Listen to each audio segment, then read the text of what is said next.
நாங்க Kanishka ஆர்கானிக்ஸோட sales executives. நாங்க இயற்கை உரங்கள் பத்தியும் இயற்கை விவசாயம் பத்தியும் படிச்சு ட்ரைனிங் எடுத்திருக்கோம். அதனால எங்க கம்பெனியோட இயற்கை உரங்களை விற்கிறது மட்டும் எங்களோட நோக்கம் இல்லாம விவசாய பெருங்குடி மக்களை இயற்கை விவசாயத்துக்கு மாற்றுறதுதான் எங்களோட முக்கியமான நோக்கமா இருக்கு.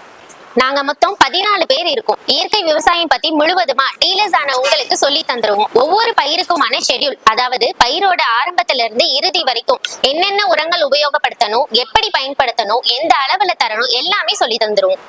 அப்போதானே உங்களுக்கு ஃபீல்டு ஒர்க் போகும்போது கான்பிடென்ட் வரும். விவசாயத்துல எந்த ஒரு சந்தேகங்கள் வந்தாலும் அதை உடனே நிவர்த்தி பண்ண முடியுன்ற தைரியத்தோட உங்க தொழில அடுத்த கட்டத்தை நோக்கி முன்னேற முடியும். அது மட்டும் இல்லங்க, விவசாயிகளை இயற்கை விவசாயத்துக்கு கொண்டு வர நாங்களும் நிறைய ஃபார்மர் மீட்டிங் வைப்போம். நீங்க தொழில் தொடங்கினதுக்கு அப்புறமா உங்க ஊர்ல இருக்கிற விவசாயிகளுக்கு இயற்கை உரங்களை பற்றின விழிப்புணர்வை ஃப்ரீயாவே பண்ணி கொடுப்போம். ஒருவேளை விவசாயிகளை நேர்ல போய் பார்த்து பேசுறதுக்கு எங்க டீமோட சப்போர்ட் தேவைப்பட்டாலும் அதையும் நாங்க ஃப்ரீயா பண்ணி தரோங்க. என்னடா இவங்க எல்லாமே ஃப்ரீயா தரேன்னு சொல்றாங்களேன்னு யோசிக்கிறீங்களா? நீங்க எங்களோட சேர்ந்து இந்த இயற்கை உர தொழில ஆரம்பிச்சிங்க அப்படின்னா நீங்களும் நல்லா இருக்கணும், நாங்களும் நல்லா இருக்கணும். உங்களுக்கு எந்த பிரச்சனை வந்தாலும் அதை தீர்த்து வைக்கதான் நாங்க இருக்கோம். கனிஷ்கா ஆர்கானிக்ஸோட முக்கிய நோக்கமே இயற்கை உரங்களை விவசாயிகளுக்கு கொண்டு போய் சேர்க்கறது மட்டும்தான். நன்றி, வணக்கம்.